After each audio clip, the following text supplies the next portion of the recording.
Só falar meu nome. Foi meu nome. Então, a paz do Senhor a todos. Sou o pastor Natalino das Neves, pastor auxiliar na Igreja Assembleia de Deus de Curitiba. E a convite do pastor André, nesta noite, nesta live, estaremos comentando sobre o meu mais recente lançamento pela CPAD, né? A justificação pela fé nas perspectivas abraâmica e paulina. Esse não é o último livro que eu escrevi, mas foi o último que foi lançado.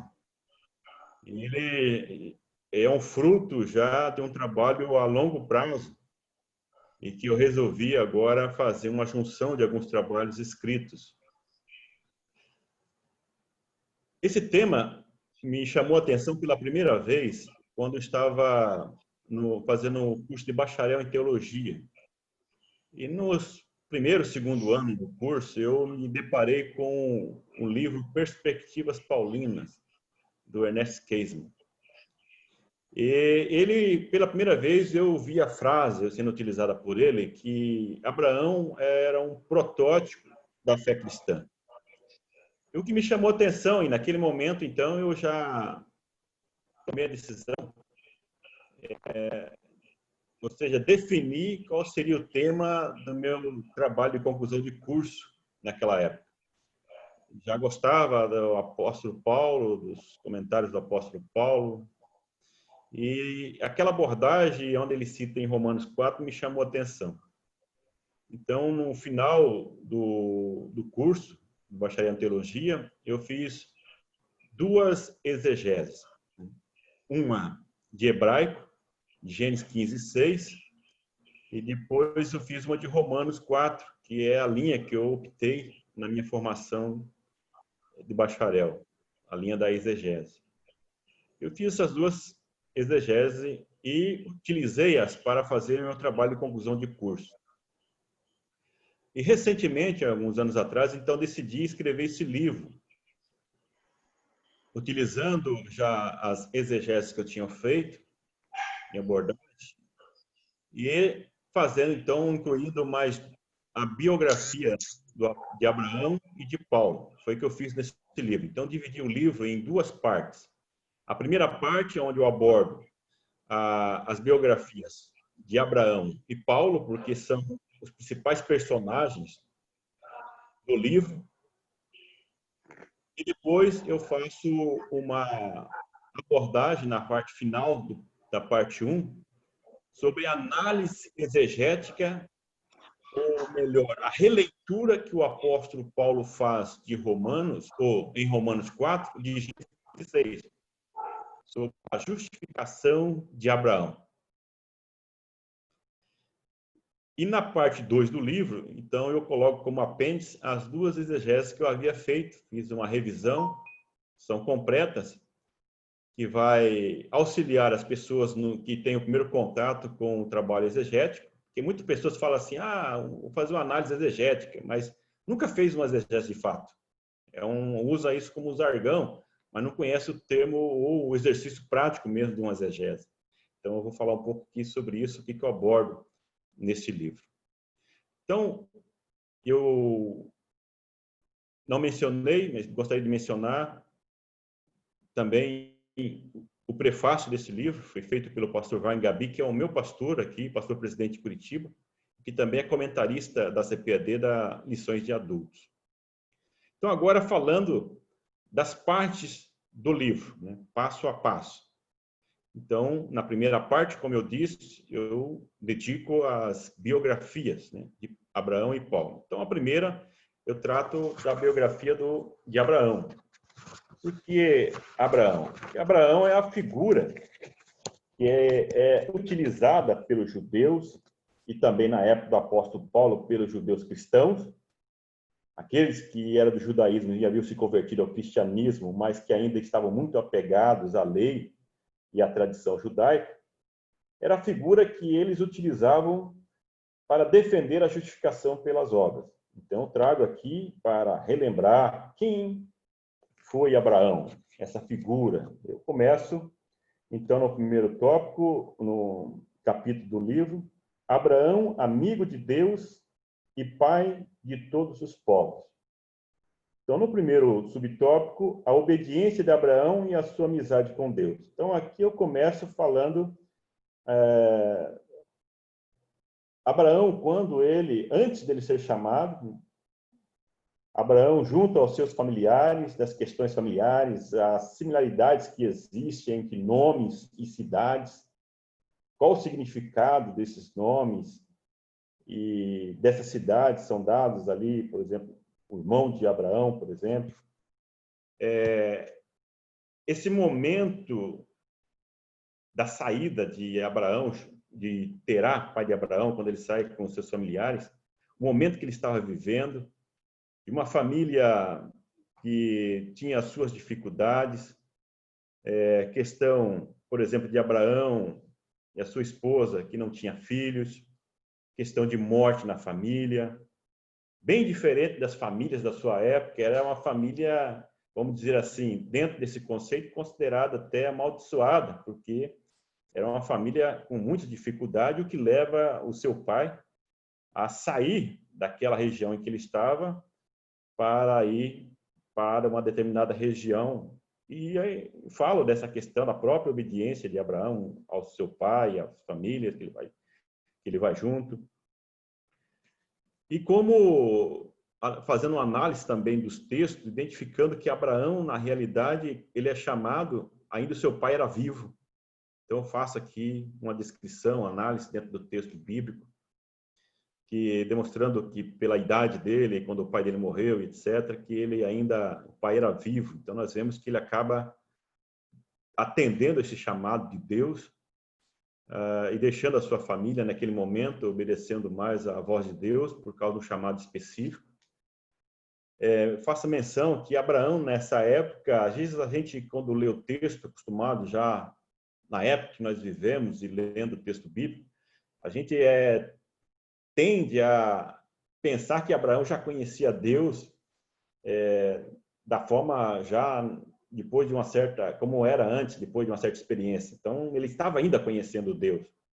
Onde ele estava, ele não conhecia esse Deus como ele vem a conhecer depois. Ele, situado no meio de um povo idólatra, de um povo que servia a vários deuses. Então, nós vemos que ele vai mudando esse conceito de um Deus único, de um Deus criador, mas isso é progressivo, isso vai sendo ao longo da sua vida e das experiências que ele vai tendo com Deus. E eu falo aqui da amizade com Deus porque essa experiência vai dar, o próprio Deus dar a Abraão ao título de amigo de Deus. Então, chega alguém bem próximo, bem diferente das pessoas que existiam na época. Ele seria a pessoa mais próxima e recebe o título de amigo de Deus, ou seja, por meio da sua experiência. No segundo subtópico, eu coloco a fé incondicional na promessa e a justificação de Abraão. A ênfase que eu dou é como que essa promessa que Abraão recebe passa a ser o direcionador da sua vida. Essa promessa para ele é tão patente, é tão real, que ele caminha em direção a esse chamado, a essa promessa de Deus, mesmo ele, como já é bem conhecido, não tendo filhos, aí eu não vou entrar em detalhes, né? Mas algo que parece impossível, mas ele tem isso como uma grande referência na sua caminhada, ao ponto de demonstrar essa fé incondicional, ou seja, independente das aparências, independente da circunstância, essa confiança, após conhecer e ter essa relação com Deus, passa a ser o referencial da sua vida. O que aproveito para fazer aí alguns comentários, como que isso é importante para nós na nossa vida também, essa convicção, né, da promessa de Deus, do relacionamento com Deus próximo, não teórico, mas prático, que vai dar esse fundamento para a nossa fé e confiar em Deus. Aí fala a questão da justificação de Abraão, lá no texto de Gênesis, como ele é justificado. Aí uma menção rápida em Gênesis 15:6, que quando ele confirma essa fé em Deus, mesmo diante de várias adversidades que haviam acontecido que eu vou relatando, nós vemos que isso demonstra que Deus o imputa sobre ele isso como uma justiça, né? Mas com base na confiança dessa promessa. O subtópico 3, a figura de Abraão no Novo Testamento. Então, aqui eu falo sobre a importância da figura de Abraão, e citado já no Novo Testamento, a partir, né, ao longo dos anos da história, como ele se torna um referencial para esse povo, o pai da nação de Israel.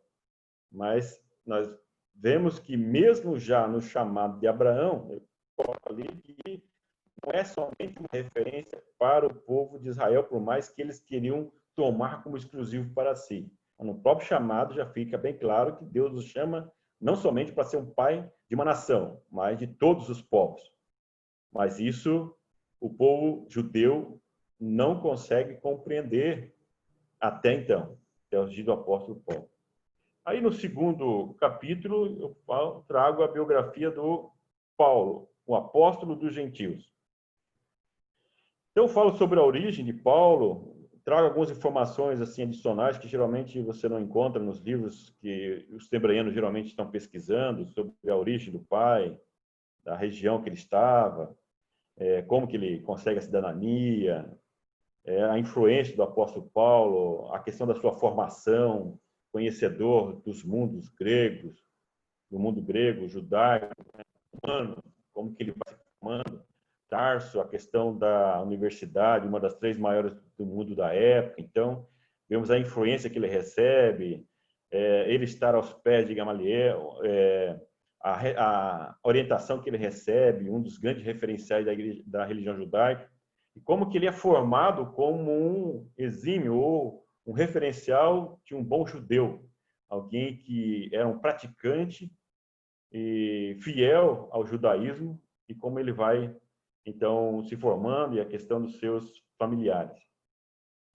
E também reflito sobre como que para o apóstolo Paulo, na sua conversão, como que isso impactou. Ele já conhecia as escrituras, conhecido como um doutor da lei, alguém que tinha um grande conhecimento das escrituras, das tradições judaicas, mas que de repente, deparando-se com o Cristo ressurreto, ele tem um impacto muito grande na sua vida e muda completamente de atitude. E como que ele, muitos pensam que após a conversão ele já sai imediatamente pregando o evangelho por causa da leitura do livro de Atos, mas aí Gálatas, em conjunto com Gálatas, você percebe que ele demorou muitos anos, né, se preparando, consultando pessoas e também absorvendo tudo aquilo que ele havia aprendido, porque na realidade começa a questionar tudo que ele aprendeu até então.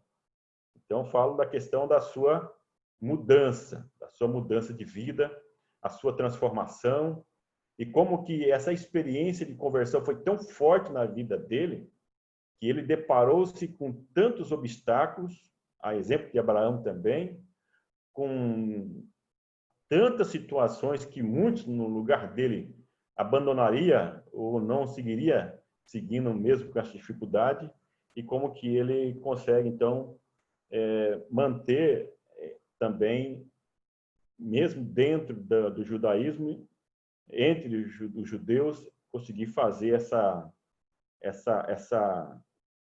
conversa, ter esse relacionamento, e como que ele se submete, né, a ser tratado ou maltratado pelos próprios irmãos judeus, quando ele entende que essa salvação não é exclusiva dos judeus, não é preciso passar pelo judaísmo, e aí ele vai pregando o evangelho e se apresenta como apóstolo dos gentios. Então nós vemos na epístola do apóstolo Paulo a grande conflito que existia o apóstolo Paulo e os judeus convertidos ao cristianismo. Aí fala das viagens missionárias no segundo subtópico, missionárias do apóstolo Paulo, né? Como que ele se dedicou à pregação do evangelho totalmente, abriu mão de toda a sua vida para se dedicar ao evangelho, um chamado específico. Depois, por fim, o último subtópico, a prisão do apóstolo e sua viagem para Roma. Então, aí já falo da fase final da vida do apóstolo Paulo, e como que ele está convicto da sua fé, mesmo à beira da morte, como a Epístola ao Timóteo deixa bem claro que no final da sua vida, na sua segunda prisão, ele é abandonado. Se nós olharmos dos olhos humanos, hoje, nos dias atuais, se você olhar alguém na situação do apóstolo Paulo, vai entender que ele é um fracassado. Alguém que, na época do seu auge, todo mundo estava ao seu lado, e agora, quando ele estava à beira da morte, sabendo que em pouco tempo, lá em Timóteo 4, 6 e 8, ele diz que já sabe que ele combateu um bom combate, que a morte está perto, ele tem a convicção que vai morrer. E ele fala que Onesíforo, com muita dificuldade, consegue o achar na segunda prisão, diferente da primeira, que ele tinha certo prestígio, ou vamos dizer assim, privilégio, porque ele estava na casa alugada, recebia pessoas. Na segunda, estava abandonado, lá no buraco, abaixo do nível da rua, só recebia comida, passava frio, pede para trazer a sua capa, tudo, porque era frio, estava doente. E ele disse que todos os da Ásia me abandonaram. Então, é alguém que no final da sua vida foi abandonado. No auge, todo mundo queria estar ao seu lado, mas agora está abandonado. Mas ele tinha convicção da sua fé. Então, demonstrando essas características, esses dois personagens, né, que são chamados por Deus, por um chamado específico, pessoas que confiam na chamado e na promessa de Deus para as suas vidas, tem isso como fundamento, como referencial na sua modo de agir, mesmo diante das grandes dificuldades, quando parece que estão abandonados, essa fé, essa confiança vai dar a eles, então, uma sustentação para continuar na caminhada. E aí, nesse capítulo, a fé de Abraão como um protótipo da fé cristã. Então, nesse capítulo, eu já começo a trabalhar lá em Romanos 4, aonde o apóstolo Paulo, no livro Justiça e Graça, eu trabalhei já um capítulo também, falando sobre isso, né? Quando eu fiz o comentário de Romanos, não tinha como não falar sobre isso. Eu acho que é o ponto principal de Romanos. Então, no capítulo 4 aqui, trabalho com as questões introdutórias, daí trago fundamentos teóricos a respeito da doutrina da justificação pela fé, explicando a doutrina da justificação pela fé, como ela foi tratada ao longo dos tempos, a igreja, a reforma e assim por diante, como foi importante. E também, aí começo a entrar no capítulo 4, nessa análise, né, a hermenêutica, e a partir de um conceito exegético também, que a justificação de Abraão foi um presente de Deus. Aí lá começa no capítulo 4, quando Deus, né, quando o Paulo, ele começa a debater com os judeus.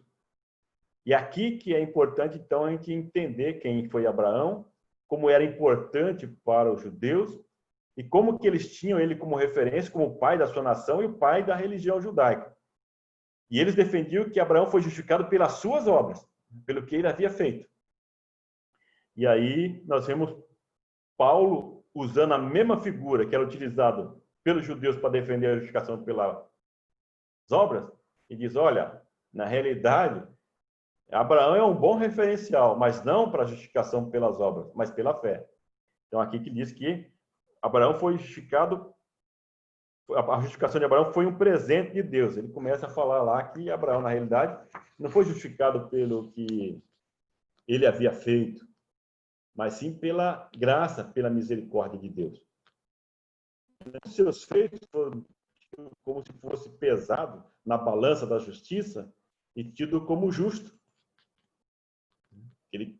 Aqui Paulo está dizendo para os judeus, fala assim, não, ele foi justificado lá mesmo, né?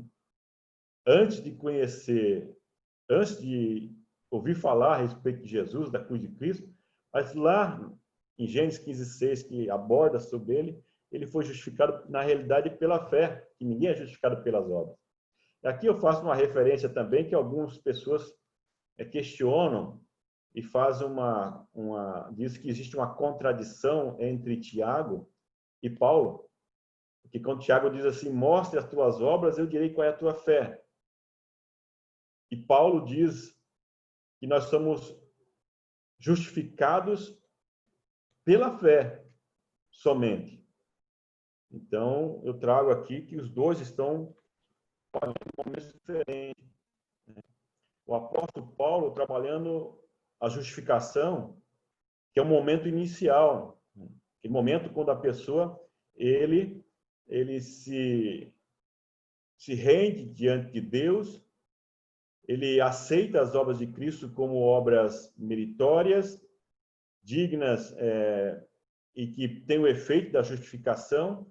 E eles, então, são justificados pelas obras de Cristo e não por Cristo. E ele é justificado imediatamente, como um ladrão da cruz. Então, não é pelos seus méritos, é a justificação inicial. E Tiago já está falando do momento posterior, que uma vez justificado, então as pessoas recebem uma nova natureza, como João, né, fala sobre isso, e essa nova natureza leva a pessoa a praticar boas obras. Mas não porque ela é boa, mas ela pratica boas obras porque já foi justificada. É a natureza. Então, ela não vai viver mais de acordo com o pecado, ou fazendo a vontade da carne, do pecado, mas fazendo a vontade do Espírito, ou seja, buscando fazer a vontade de Deus. Então, a justificação é pela fé, é imediata, mas é natural que uma pessoa que é justificada, ela apresente boas obras. Depois, Abraão não foi justificado por meio de rituais ou da lei. Então, falo da questão da circuncisão e a questão da lei. Eles se apegavam muito com a questão da circuncisão, que ela era necessária para a justificação. Daí, trago essa abordagem que, na realidade, a circuncisão aconteceu antes da lei. Portanto, ela é mais importante, ou, quer dizer, a lei, ela não... A justificação, ela acontece antes da lei, portanto, ela não... Como que me expresso?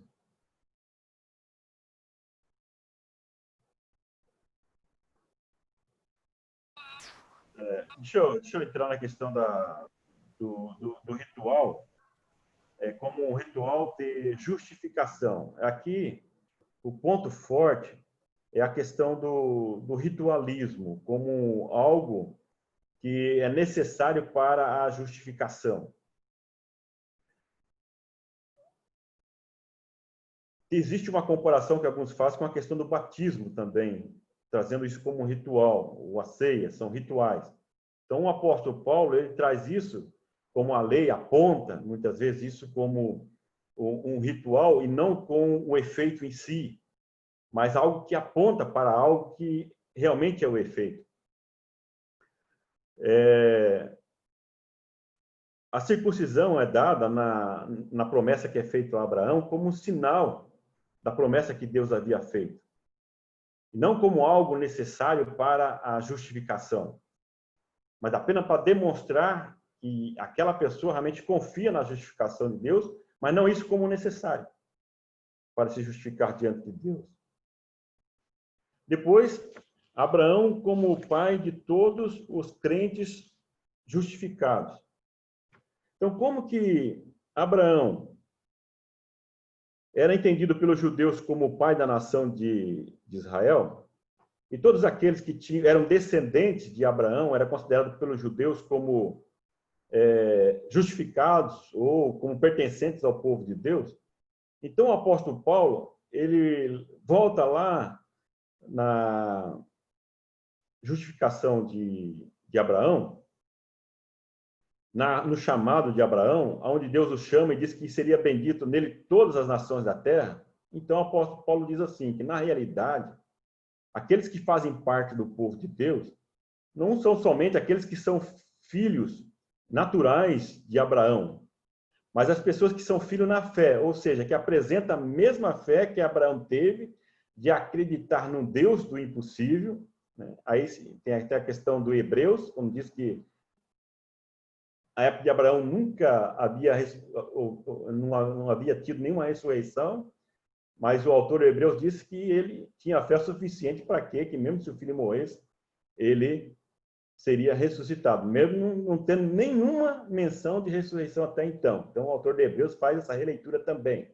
Ou seja, é essa fé que nós temos como cristão, um Deus que tem poder para ressuscitar, né? Fazendo menção à ressurreição de Cristo. Ou seja, todos que creem da mesma forma que Abraão creu, um Deus do impossível, um Deus que pode trazer à vida aquilo que está morto ou ressuscitar, então também é considerado filho de Deus e pertencente ao povo de Deus.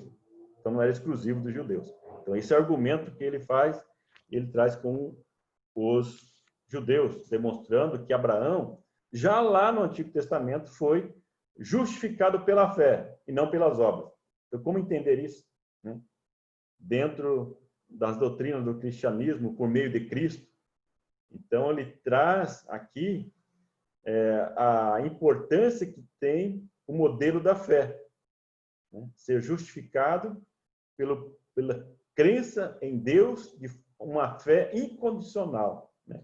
Crendo que na palavra de Deus como algo definitivo, fundamental para a justificação diante de Deus. E aí, no cristianismo, vão entender, pregando o sacrifício de Cristo. Então, o apóstolo Paulo vai trazendo essa revelação progressiva de Deus para chegar até Cristo, a lei apontando para Cristo, mas como essa regeneração final por meio de Cristo. Então, Abraão, a fé de Abraão, como exemplo para a fé do cristianismo. Daí, na parte 2, eu trago, então, as exegéses que eu falei para vocês. Uma exegese completa de hebraico, de Gênesis 15:6, trazendo a delimitação do texto, análise gramatical, versões utilizadas e definição de tradução. Então, trago as várias versões, o texto original, uma tradução ultraliteral, uma tradução dinâmica e uma tradução literal, né? Trabalhando o texto em si, com as palavras, vocês vão ver como isso é importante. A tradução e comparação das versões, as diferenças, como isso é importante na hora de analisar o texto, para ajudar. A verificação das principais variantes dentro do texto original. Análise histórica e geográfica do texto. Análise do gênero literário. Análise teológica e aplicação da mensagem. Então, eu faço isso tanto de Gênesis 15:6, como também de Romanos 4. Então, pessoas que querem aprofundar um pouco mais no texto, então vai fazer essa análise direta do texto. E aqui eu não vou entrar em detalhes, porque daí isso daqui vai servir para você subsidiar a primeira parte que eu comentei com vocês aqui. Então, pastor André, eu creio que é isso, é o suficiente para demonstrar o que tem no livro. E agora eu fico aberto aí aos comentários. Amém. Só